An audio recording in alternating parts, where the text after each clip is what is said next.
How's it going, guys? So today I wanted to talk to you about the Derma Roller, like I said I would do in my last video.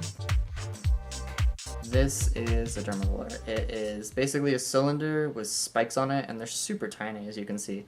The one that I have is a 0.5 millimeter, and I'll explain why I have a 0.5 millimeter one. But basically, so what you do with this is you rub it across your face in a certain pattern, and it causes micro abrasions or holes that signals your body to create more collagen and elastin, which helps repair your skin and basically renews it. And by doing this, your skin ends up becoming better, and it's good for a lot of things. And I'll put up a chart right here so you can see what it is good for. So as you can see, it's good for a bunch of things. It's good for hair growth, which is why I'm using it on my face so I can grow more facial hair. It's good for scars, for stretch marks, for uneven skin texture and skin color, and wrinkles, and probably more things. So it's just a wonderful thing, and it's super cheap. Like, you probably have to spend a significantly larger amount of money to, I don't know, buy like some cream to cause the same thing. Because I've been using this on like my wrinkles on my face, and it's worked pretty well, honestly.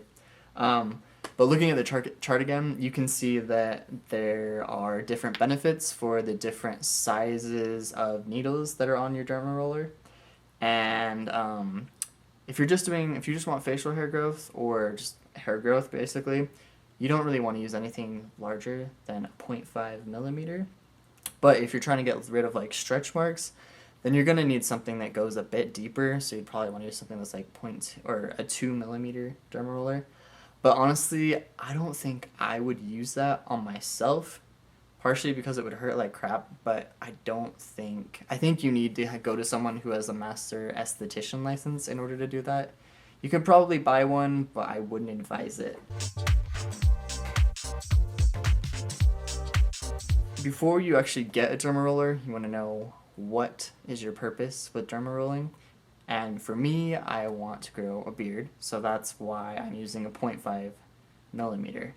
And before you actually buy one, you want to make sure that you don't have acne, because if you have acne and you like run it over a pimple, it'll spread it everywhere that you're rolling it, and that's not what you want, and that'll just make your face worse. So you want to make sure that you get your acne under control before you use this. Another thing to keep in mind when you're buying these, you want to make sure that the spikes are titanium. So when you're using the Derma Roller, I kind of mentioned there was a pattern that you would do it in. So the way that they say to do it is to go up, down 10 times. And then you'd move over, up, down 10 times, up, down 10 times. And then you'd cover all the area that you want. Then you go back to the beginning, and then you go horizontal, back and forth 10 times, back and forth 10 times, back and forth 10 times, and then cover your face. Then you go diagonally this way 10 times, and then diagonally this way 10 times. And you want to make sure that every time that you switch a direction or go to a new area, that you're picking this up off your skin and then putting it down, because otherwise you're just going to be like scraping your face, and that's not going to be helpful to making your skin look better.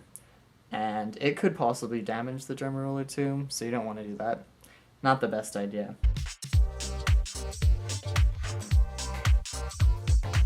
When you're done using the Derma Roller, you want to make sure that you clean it very well. Make sure that you rinse it off first and get all the skin and whatever that's on it. Not that it's going to rip off your skin, but there might be like little flakes of skin. Especially if you're using MInoxidil, because MInoxidil will dry out your skin. And then after rinsing it out, you want to make sure that you put it in rubbing alcohol, and that will kill all the germs. Leave it in for at least 15 minutes. I feel like the best thing to put it in is one of those medicine cups that comes on top of like the medicine things, because it's just about the right size, at least for mine anyways. Like, I would just submerge it in there for like 15 minutes, and it works pretty well. Just kind of need to set it up against something. But that's the way that I found to be the best. And then after you've taken it out of the alcohol, you want to rinse it off, because if you were to roll with it and it had alcohol in it, it would burn your skin even more. And it doesn't feel that good to begin with. so might as well not do that. So with a 0.5 millimeter derma roller or a 0.25 millimeter derma roller, you can actually use it twice a week. It's a little harder with MInoxidil to use it twice a week, but it can be done. You just want to make sure that your skin is recovering. You want to make sure that you don't really get a lot of sun the day after that you derma roll, because it almost feels like you have a sunburn after your derma roll. Like, especially right after it like burns, but then the day after, if you rub your skin where you've derma rolled, it kind of burns a little bit, and if the sun shines on you, you can feel that it burns you a little bit more. So you don't want to get in the sun the day after. And if you're a girl and you use makeup, or a guy and you use makeup, don't put makeup on the next day where you've derma rolled, because that's not a good idea. After you've derma rolled, you want to make sure that you put an oil on your face. So if you're trying to grow a beard, you want to make sure that the oil that you're using does not have any DHT blockers.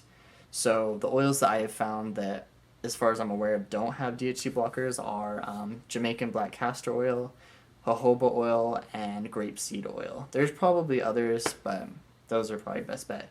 And if you're trying to use it on your hairline, like on your head, then you want to make sure that it does have DHT blockers, because DHT is what causes you to lose your hair on your head, but also causes you to grow your hair on your face.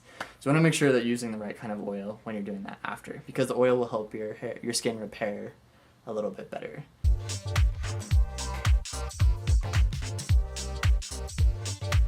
When you're using the MInoxidil, you have to take a break for a little bit when you use the derma roller. So let's say I was going to use the derma roller on Saturday. Let's say I'd use MInoxidil at 8 a.m. in the morning, and then I'd use it at 8 p.m. at night. And then at 12, like midnight, I would derma roll my face, and then I wouldn't use MInoxidil till next day at 8 p.m. And that way, the derma roller would actually be useful, because if the MInoxidil is on your skin after you've derma rolled, it's gonna kind of basically make using the derma roller pointless, and it won't produce the collagen when the MInoxidil is on your face. Also, it's not a good idea to use MInoxidil immediately after using the derma roller, because you've just created a bunch of holes in your face, and while people think, oh, that's good, it'll help for better absorption, but it's not really a good thing, because it will make the MInoxidil go systemic, and then it'll have more of the side effects that you would have. So you'd get more hair in your body, and possibly heart palpitations, and whatever else the side effects are from MInoxidil. So yeah, keep that in mind. So I hope that I covered everything that I intended to. If you have any questions, just leave them in the comments section, and yeah, I'll try to answer them the best that I can, or you can just do your own research. That's what I did. So yeah, I'll catch you guys next time, and I'll do a beard update, and hopefully it will be better than the last time. So yeah, have a good one, guys. Catch you later.